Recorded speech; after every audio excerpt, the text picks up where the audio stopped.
Salam sejahtera, salam bahagia, salam guru penggerak. Dalam video kali ini, izinkan saya untuk menyampaikan tugas modul 1.1.A.8 koneksi antar materi dengan topik kesimpulan dan refleksi modul 1.1. Saya Yesi SPD, SD Kristen Kalam Kudus 2 Pematang Siantar, calon guru penggerak angkatan 9 kelas 09.129 Kota Pematang Siantar, Sumatera Utara. Adapun beberapa pertanyaan yang harus saya simpulkan dan saya refleksikan dalam modul ini adalah antara lain: 1. Apa yang Anda percaya tentang murid dan pembelajaran di kelas sebelum Anda mempelajari modul 1.1? Sebelum mempelajari modul 1.1 ini, yaitu pemikiran Ki Hajar Dewantara tentang pendidikan di Indonesia, saya beranggapan kalau model pembelajaran di saat saya masih menjadi murid dulunya masih bisa diterapkan dalam dunia pendidikan saat ini. Adapun metode pengajaran antara lain seperti masih dalam zaman kolonial, yaitu berupa perintah dan sanksi, dan masih begitu diterapkan dengan sistem penilaian yang berorientasi pada kecakapan kognitif. Guru kurang memahami karakteristik siswa. Guru selalu menjadi sentral ataupun pusat perhatian dalam pembelajaran, sehingga siswa menjadi pasif. Guru kurang kreatif dalam melangsungkan pembelajaran karena hanya terfokus pada ketercapaian materi pembelajaran, nilai, serta administrasi lainnya, sehingga pembelajaran yang dilaksanakan kurang bisa memotivasi semangat belajar siswa dan perkembangan kecakapan sosial emosional murid terabaikan.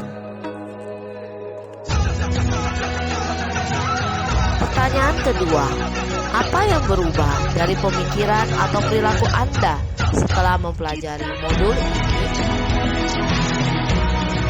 Setelah mempelajari filosofi pendidikan Ki Hajar Dewantara ini, saya semakin mengerti kalau anak-anak memiliki kodrat dalam hidupnya, dan guru bertugas untuk menuntun segala kodrat yang ada pada anak-anak agar mereka dapat mencapai keselamatan dan kebahagiaan yang setinggi-tingginya, baik sebagai manusia maupun sebagai anggota masyarakat.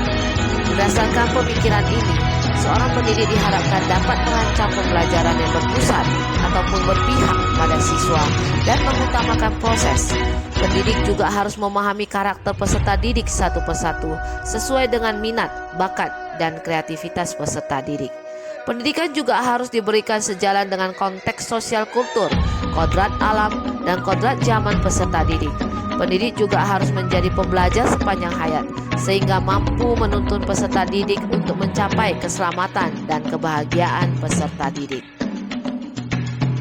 Pertanyaan selanjutnya yaitu, apa yang dapat segera Anda terapkan lebih baik agar kelas Anda mencerminkan pemikiran Ki Hajar Dewantara? Untuk dapat mewujudkan pendidikan yang sesuai dengan pemikiran Ki Hajar Dewantara, saya sebagai pendidik akan berusaha menerapkan sistem AMONG dengan slogan Ing Ngarsa Sung Tulada, Ing Madya Mangun Karsa, dan Tuturi Handayani.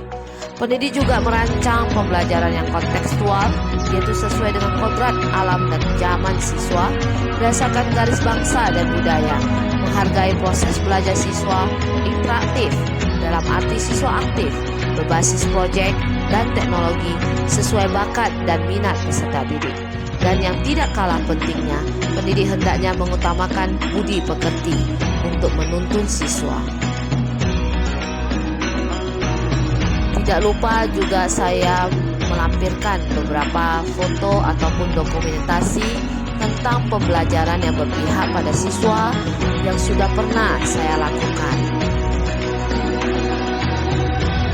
Sebelum saya mengakhiri video ini, ada baiknya saya membuat kesimpulan. Yang pertama, pendidikan adalah tempat persemaian benih-benih kebudayaan yang hidup dalam masyarakat dan daya upaya untuk memajukan perkembangan budi pekerti, pikiran, dan jasmani. Yang kedua, pendidikan sejatinya berhamba pada anak di mana mengutamakan minat, bakat, kebutuhan, dan kodrat anak. Ketiga, pendidikan adalah proses yang dinamis, terus berubah, dan kontekstual. Yang keempat, pendidik diharapkan menjadi pribadi yang menuntun, bukan menuntut, dan menjadi pembelajaran sepanjang hayat untuk mengoptimalkan potensi diri. Demikianlah kesimpulan dan refleksi yang sudah saya buat. Kiranya video ini dapat memenuhi tugas yang sudah diberikan. Akhir kata, sebelum saya pamit, saya mengucapkan terima kasih dan semoga video ini bermanfaat, dan kiranya jika ada kesalahan yang sudah saya perbuat, saya meminta maaf. Sampai jumpa, salam guru penggerak.